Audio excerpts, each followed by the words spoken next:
આક્ષેપ કરનારાઓને મારે જવાબ આપવો છે કે હું ઝેર પીને મરી જાઉં પરંતુ ખેડૂતોનો 1 રૂપિયો જિંદગીમાં ન લે।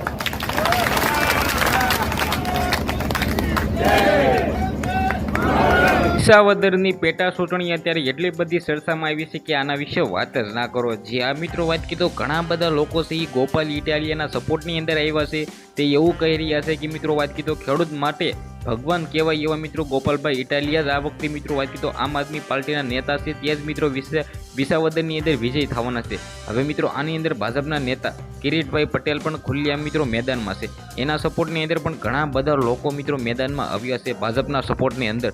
હવે આના અંદર મિત્રો વાત કીધો કોંગ્રેસના નીતિન રાનપડિયા સાથે મિત્રો વાત કીધો શું સૌથી મોટો જંગ થવાનો છે ખુલ્લેઆમ મિત્રો વાત કીધો શું ગોપાલભાઈ ઇટાલિયાની હાર થશે કે વિજય થશે।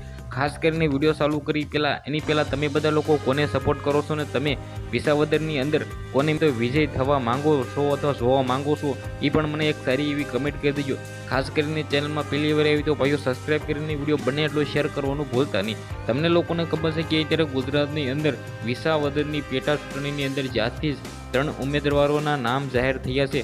આની અંદર મિત્રો વાત કીધો સૌથી મોટું નામ એવા ગોપાલભાઈ ઇટાલિયા જે પોતે મિત્રો વાત કીધો ગુજરાતની અંદર સારું એવું નામ છે। હવે આમ આદમી પાર્ટીના નેતા ગોપાલભાઈ ઇટાલિયા શું આ વખતે વિસાવદરની અંદર બાજી મારી દેશે ખુલ્લેઆમ મિત્રો તમને બધા લોકોને ખબર છે કે થોડાક દિવસ પહેલાં જે આ મિત્રો વાત કીધો આપણા ભાઈ ગોપાલભાઈ ઇટાલિયાએ એવું કહ્યું હતું કે નીતિનભાઈ પટેલ જેના ઉપર આક્ષેપો રાખવામાં આવ્યા હતા મિત્રો વાત કીધો જે રીતે તમને લોકોને ઓલરેડી ખબર છે કે તેમના વિડીયો પણ ક્યાંક ને ક્યાંક જોયા છે।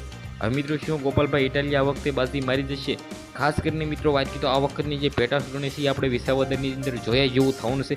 બાકી તમને શું લાગે છે વિડીયોના ભાઈઓ બંને એટલો શેર કરીને એક સારી એવી કમેન્ટ કરીને સબસ્ક્રાઈબ કરવાનું ભૂલતા નહીં। ધન્યવાદ।